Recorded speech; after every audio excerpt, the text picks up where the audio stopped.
I am wearing glasses to appear to be smarter than I am, and also to introduce a film that I very much hope you will take time to see. And I think that when you do, you will be glad that you did, because it's important.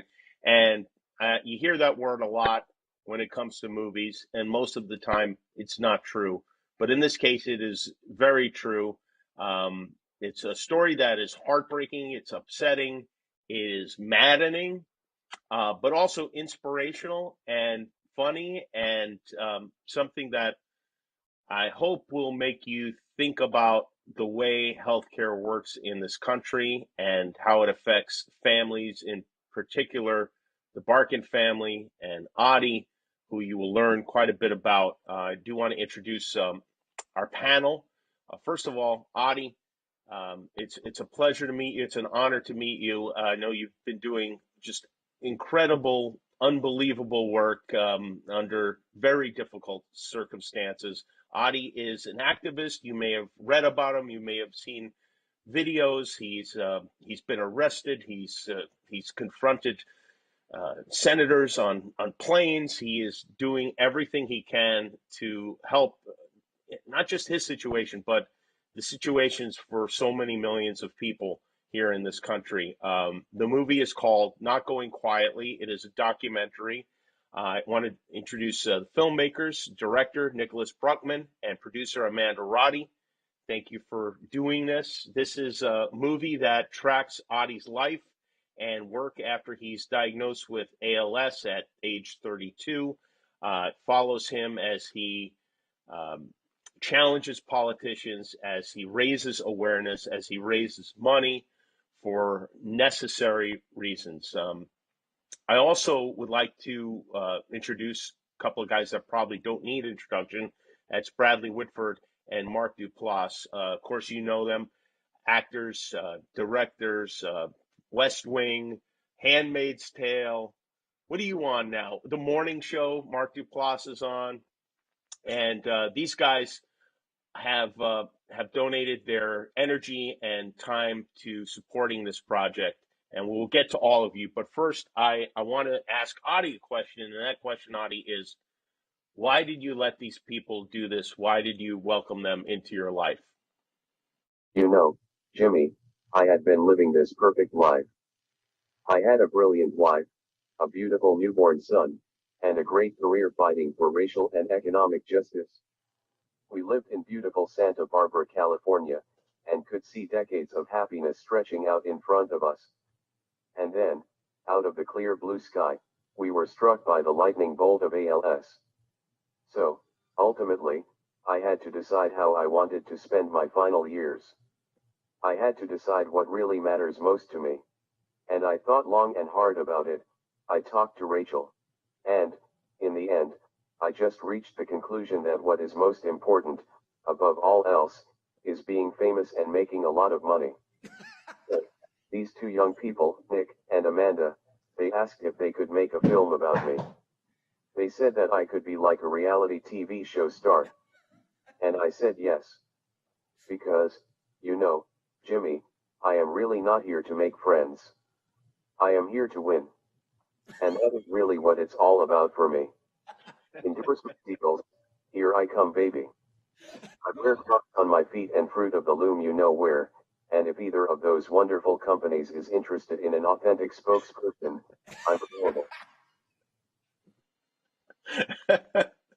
Yeah, we got to get you in with the grapes and the various fruits of the loom. Do they still do that?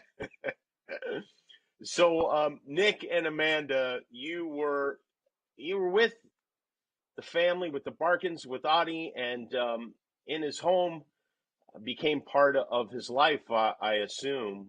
What was that experience like for you? Making this film, I think, in a lot of ways was really emotionally difficult, as hilarious as Ady is. I'm really grateful that we had Mark, Bradley, Jay, our other executive producers as emotional support throughout this process to make this film, because, I spent hundreds of hours with Ady over 3 years, as did Amanda, and, he became one of my best friends. And I think, like anybody going through seeing a friend go through this and going through what ALS does to the body is really hard. And so, that part was taxing, but what, was so amazing and I think so wonderful about making the film was, obviously the cliche is how inspirational he is, but for me, that was not so much his activism or his, kind of change making. It was him as a dad. I spent, I think, maybe hundreds of hours filming him and Carl together and seeing how he evolved and how he took care of his son and how their relationship blossomed despite this technology that he speaks with. And I think on a personal level, in terms of how Ady changed my life, I had a tough time with my dad growing up, and I, wasn't really sure if I wanted to be a dad. And Jimmy, I know you're an amazing father, and the stories that you've gone through with your son. And and yeah, my son was born last month. And, when I think about what kind of dad I want to be, when I think about, the time that I spend, I really think about Ady and how he is with his son and how he's adapted and what he's been able to do. And so that to me was really transformative personally. And I think I want people to take that away from the film. It's really a film about family. Amanda, how did you meet Ady? We met Ady. Initially, we were hired by his crew, the Be a Hero team, to make a couple of political ads with him. But I think when Nick and I were working on those ads, we kind of quickly knew that he was a really special person with a really remarkable story. And so shortly thereafter, we asked him if he would want to be the incredible reality star that he's about to become, and he agreed. And so that's how we met. And yeah, we got really, really lucky, because I think when we first started filming with him, as I said, he's a really remarkable person, but we didn't really anticipate everything that he and his team would accomplish. We really got a front row seat to the making of a political movement, and that was incredibly unique, and I think is something we're really excited to share with other people. And I think it's something that, was really inspiring to me, because they were able to affect a lot of change in a very short period of time. Like, they had an impact on the midterm elections. The 2020 presidential candidates sat down and talked with Ady because he had become such a force in terms of healthcare. And so seeing that made me really hopeful in a time where I think, there wasn't a lot of hope for anyone. It was a really tough time the past few years. And yeah, I'm incredibly grateful that they opened up their lives and stories to us. Mark and Bradley, how did you become a part of this? Tell us about that. It was a crazy night at Burning Man. No, I don't know how. I think Ady called me. I remember the first time I met him. It was at Senator Feinstein's office, and Ady was extremely charismatic and very, very funny. There were a bunch of, I believe, Nazis there. Weren't they Nazis? Like, they were kind of Nazis who were looked to be interested in some sort of physical altercation. And Ady said, put me in front in the wheelchair and make him, make him hit the guy with ALS. And I was just struck by Ady, and I looked into the work that he had done, and then I saw, what happened in the midterms. We took back the House based on the electorate's reassessment of healthcare. Which had been a very difficult issue for Democrats. And we really, Ady was very much a part of the movement that I think, took back the House and put healthcare where it should be, center stage. Then I heard that there was a film crew that had been following him. Then I saw the footage. I talked to Nicholas and Amanda.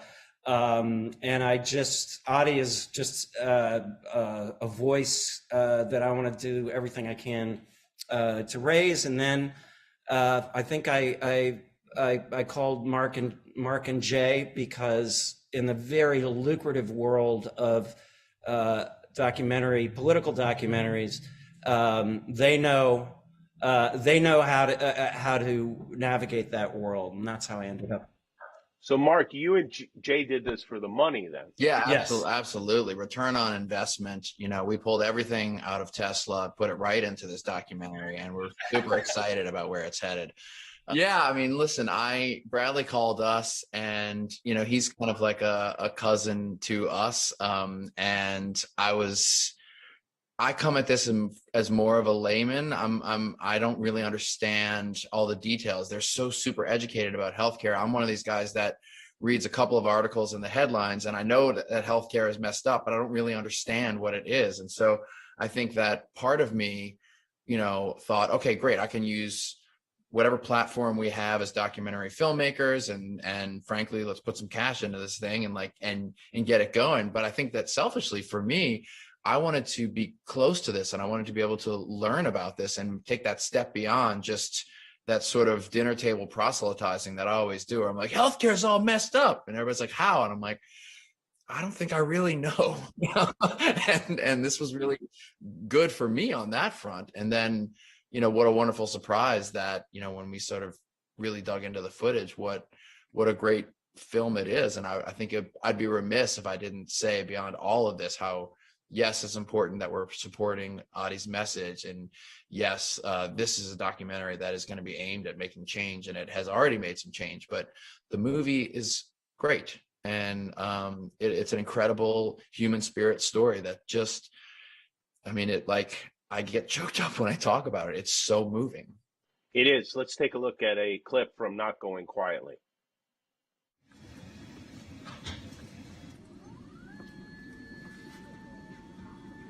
Blow as hard as you can. Blow, blow, blow, blow, blow. Keep going. Go, go, go, go. It was 44%.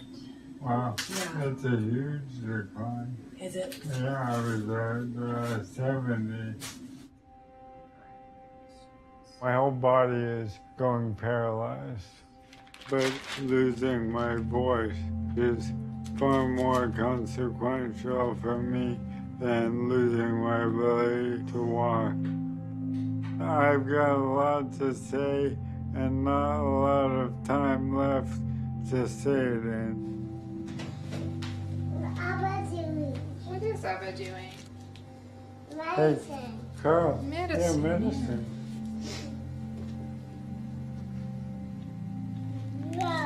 Whoa.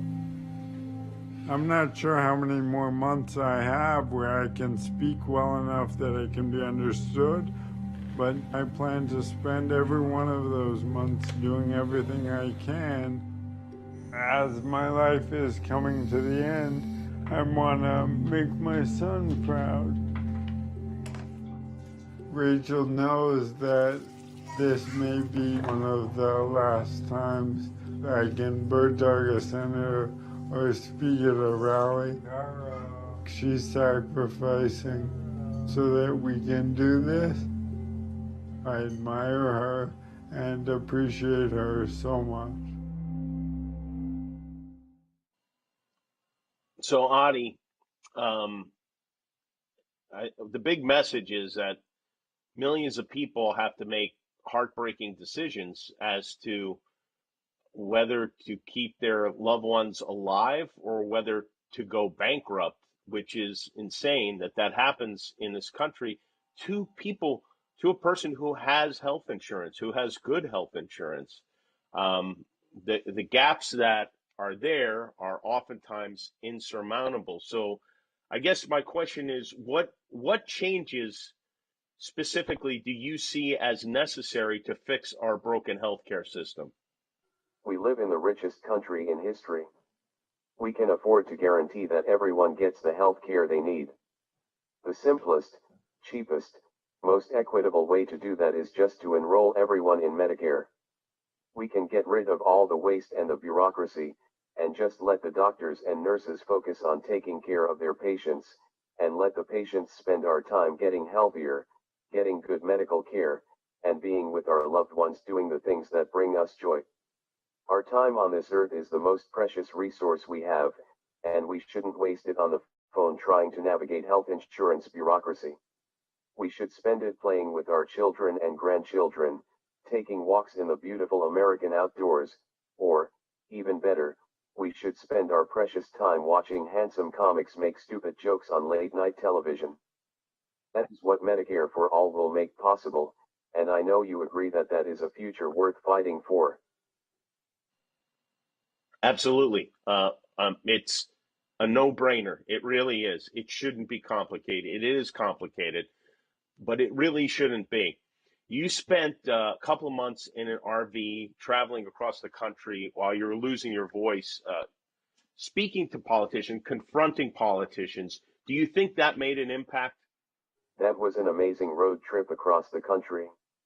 It was the summer of 2018, and we traveled from California to Maine, stopping in 30 congressional districts to help mobilize the country to fight back against Donald Trump and the Republicans to take back control of the House of Representatives. So here's what I know about the impact of that road trip. First, I know I made some lifelong friends, and we had a blast from dusty towns in northern Nevada to the glistening cornfields of Iowa and the bustling streets of Brooklyn. Second, I know that that trip was raw material for a great buddy road trip flick, featuring stone s'mores, hot shower scenes, and some never-before-seen footage of Bernie Sanders and yours truly. And, third, I know that we were part of a wave of millions of Americans who volunteered their energy and passion to accomplish together something amazing, which was the preservation of our democracy. I am so glad we went on that adventure. What a great trip it was. You have a great team behind you, obviously. Can you tell us a little about your campaign and the people behind it? Thanks for asking that, Jimmy. This movie is about me and my family, but it is also about the progressive movement that I am a part of. The reality is that the world doesn't get better unless thousands of people fight together to build our collective power and overcome the obstacles that stand in front of us.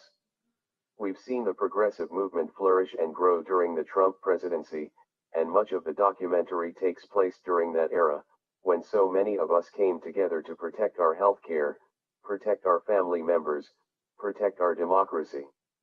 This film is a testament to that movement. Some of my comrades are featured in the movie, which makes me so happy.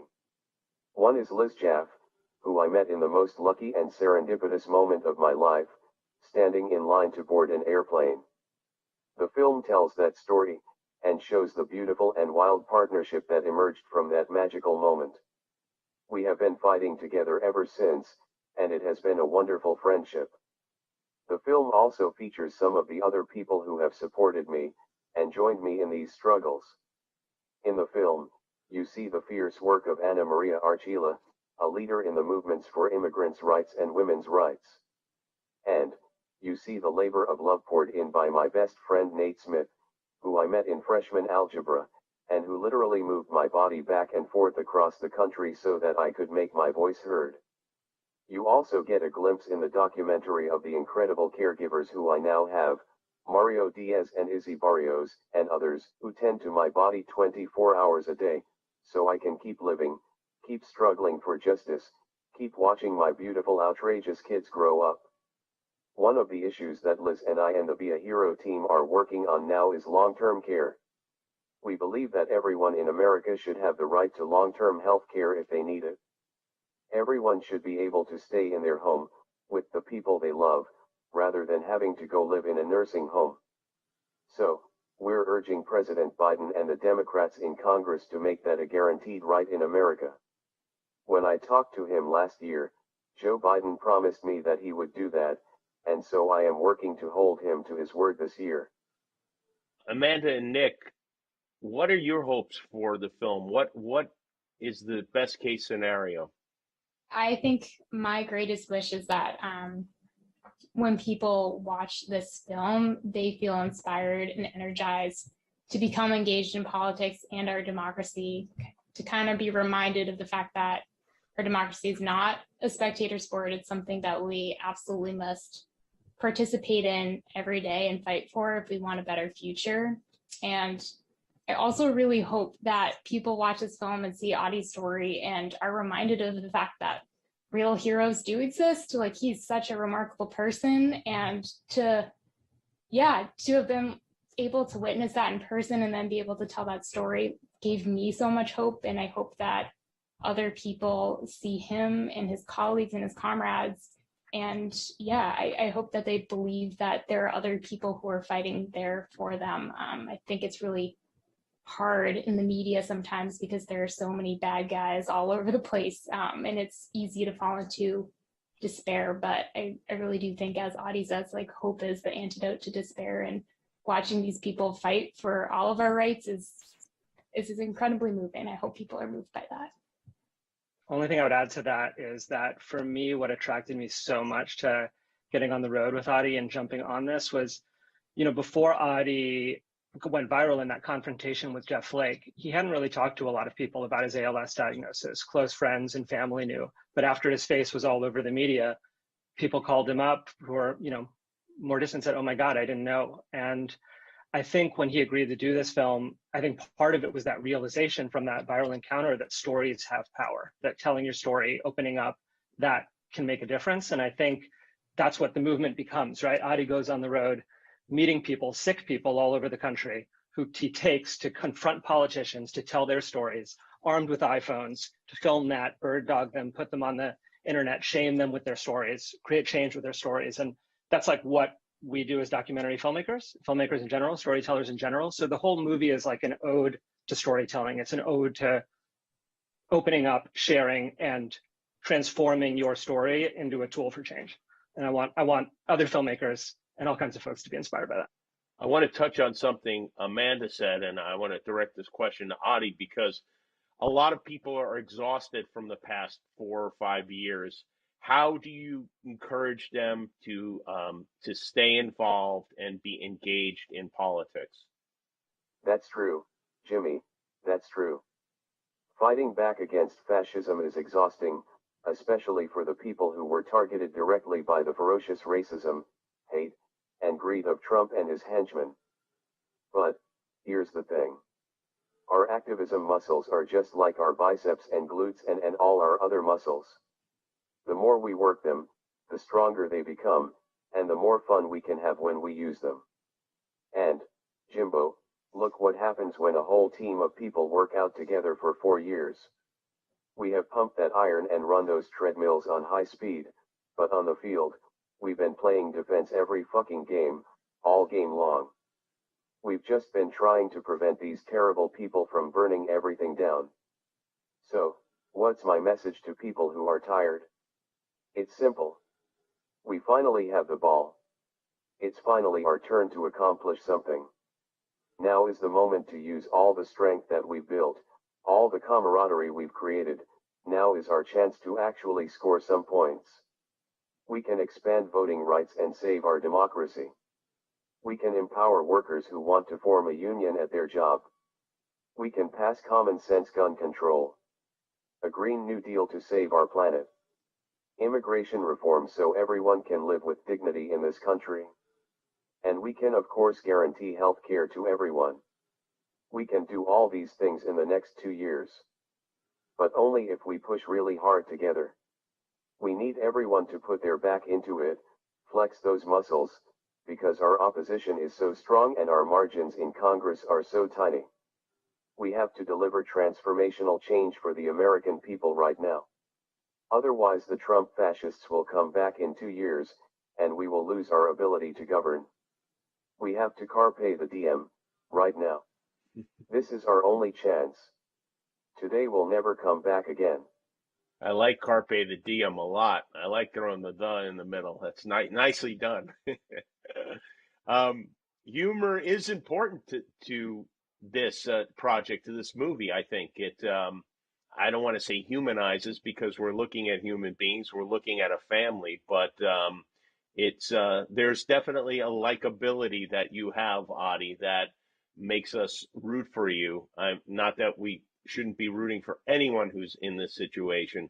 All these things you talk about, I have to say, for me personally, they just feel like common sense. They just, yes, of course, we should have background checks for gun control and health care for anyone who needs it. I mean, we should all put a little bit of money into a pot to make sure that people whose families can be devastated have access to it. I mean, these things are first of all, they're very Christian values, which is interesting that that seems to be a divide between us. But Mark and Bradley, I know you're celebrities and you're used to being the center of attention. So I want to go back to you for a moment.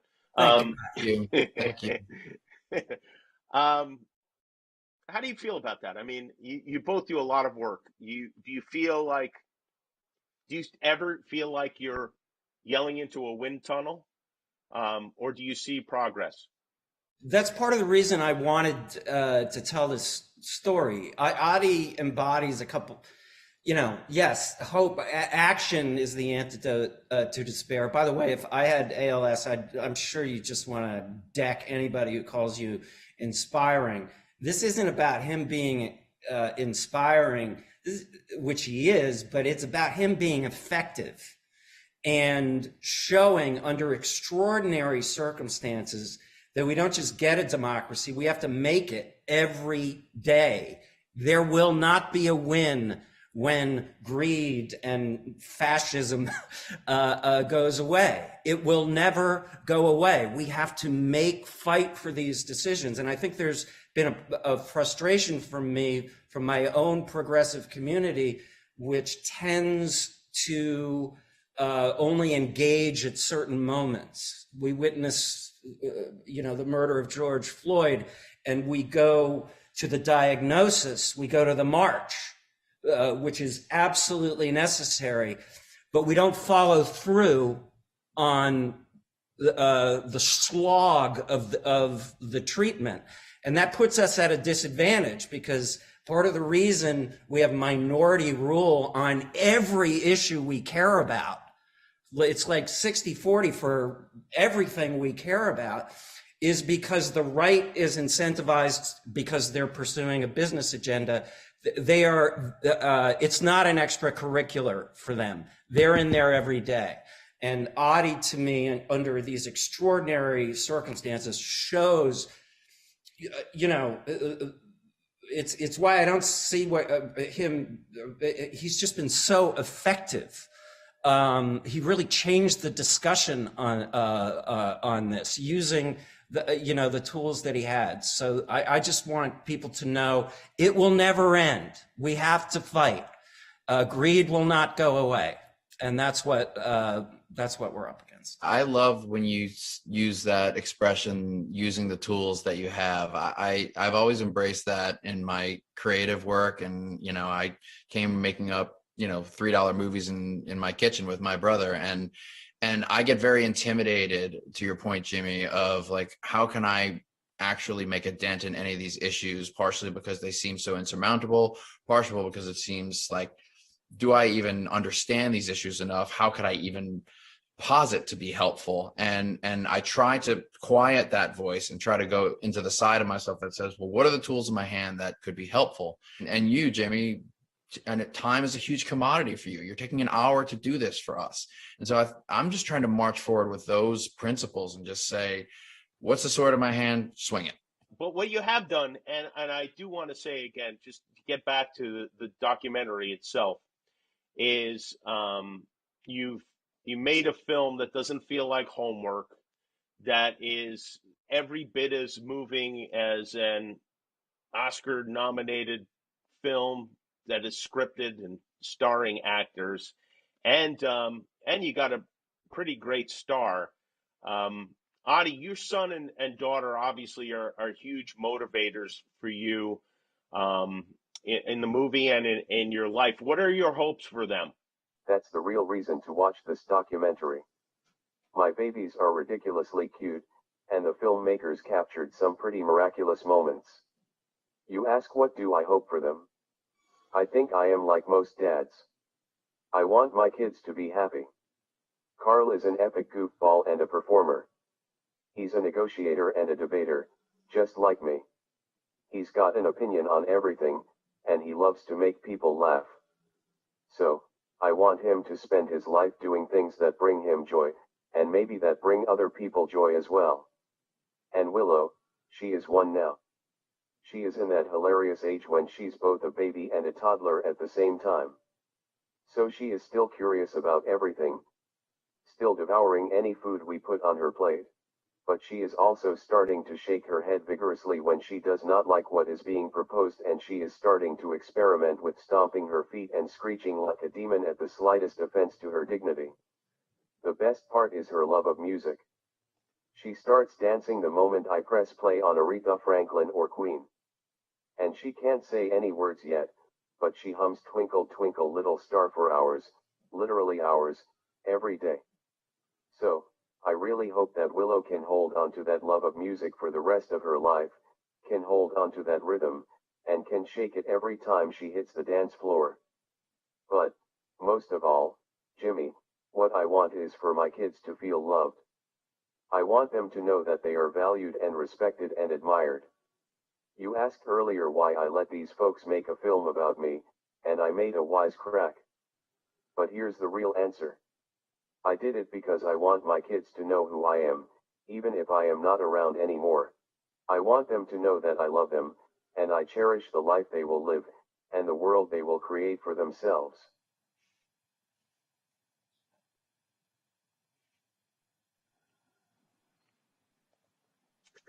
Do you sorry.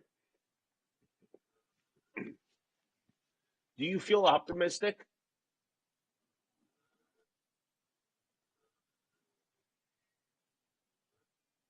that real change will come, Ady? The future is as unpredictable as ever. You and Molly learned that as well as anyone when Billy was born. And America has been reminded of that vividly in recent years, with the election of Donald Trump, with the coronavirus pandemic, with everything. So, no, I am not optimistic about the future. I don't have a prediction about how it will go. But I am hopeful about the future. And here's the difference between optimism and hope. Optimism is an opinion, hope is a spur to action. Hope is not a lottery ticket that we cling to, it's a hammer that we use in an emergency to break the glass, sound the alarm, and spring into action. Hope is not a state of mind, it's a state of action. And so, yes, Jimmy, I am filled with hope that the American people can rise to the challenge. Our future remains totally unwritten. But we are the authors of that collective future. We hold the pen. It is our story for the writing, and I know it can be a miraculous tale. And, Jimmy, let me just end by saying that I am so grateful that you have spent some of your precious time learning about my story and helping me share it with the world. Well, it was honestly my pleasure and honor. And I think since Amanda, since you have a guitar there, maybe you could end with a song. I have nightmares about that happening. I think the message here is watch the movie. You'll be glad you did. It's called Not Going Quietly. It's an important film for real, no kidding around. And congratulations to all of you on making this. I think it's going to do a lot more to inform us and to illuminate us as far as what so many people are going through and what we can do to change things for the better. Because as Mark said, it's hard to wrap your head around, but this film makes it easy. You guys did a beautiful job, and thanks for sitting and talking. I appreciate it. And Ady, I wish you the best. Thank you so much.